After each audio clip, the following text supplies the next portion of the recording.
Évangile de Luc, chapitre 16. Jésus dit à ses disciples, « Un homme riche avait un économe qui lui fut dénoncé comme dissipant ses biens. Il l'appela et lui dit, « Qu'est-ce que j'entends dire de toi? Rends compte de ton administration, car tu ne pourras plus administrer mes biens. » L'économe dit en lui-même, « Que ferai-je, puisque mon maître m'ôte l'administration de ses biens? Travailler à la terre, je ne le puis. Mendier, j'en ai honte. Je sais ce que je ferai, pour qu'il y ait des gens qui me reçoivent dans leur maison, quand je serai destitué de mon emploi. » Et, faisant venir chacun des débiteurs de son maître, il dit au premier, « Combien dois-tu à mon maître? » « 100 mesures d'huile, répondit-il. Et il lui dit, « Prends ton billet, assieds-toi vite et écris 50. » Il dit ensuite à un autre, « Et toi, combien dois-tu? » 100 mesures de blé, répondit-il. Et il lui dit, « Prends ton billet et écris 80. » Le maître loua l'économe infidèle de ce qu'il avait agi prudemment, car les enfants de ce siècle sont plus prudents à l'égard de leurs semblables que ne le sont les enfants de lumière. Et moi je vous dis, faites-vous des amis avec les richesses injustes, pour qu'ils vous reçoivent dans les tabernacles éternels, quand elles viendront à vous manquer. Celui qui est fidèle dans les moindres choses, l'est aussi dans les grandes, et celui qui est injuste dans les moindres choses, l'est aussi dans les grandes. Si donc vous n'avez pas été fidèle dans les richesses injustes, qui vous confiera les véritables? Et si vous n'avez pas été fidèle dans ce qui est à autrui, qui vous donnera ce qui est à vous? Nul serviteur ne peut servir deux maîtres, car ou il haïra l'un et aimera l'autre, ou il s'attachera à l'un et méprisera l'autre. Vous ne pouvez servir Dieu et Mammon. Les pharisiens qui étaient avares écoutaient aussi tout cela, et ils se moquaient de lui. Jésus leur dit, « Vous cherchez à paraître juste devant les hommes, mais Dieu connaît vos cœurs.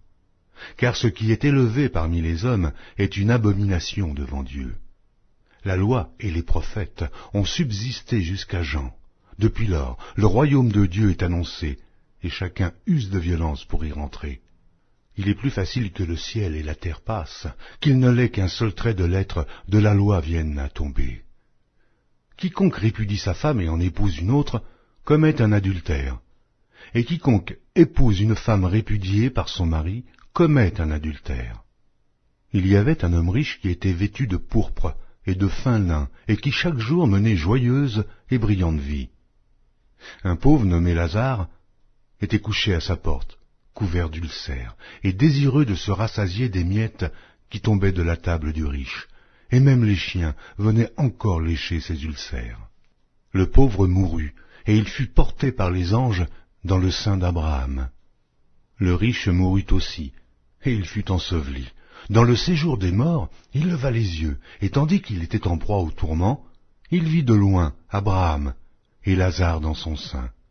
Il s'écria, « Père Abraham, aie pitié de moi, et envoie Lazare pour qu'il trempe le bout de son doigt dans l'eau et me rafraîchisse la langue, car je souffre cruellement dans cette flamme. » Abraham répondit, « Mon enfant, souviens-toi que tu as reçu tes biens pendant ta vie, et que Lazare a eu les maux pendant la sienne.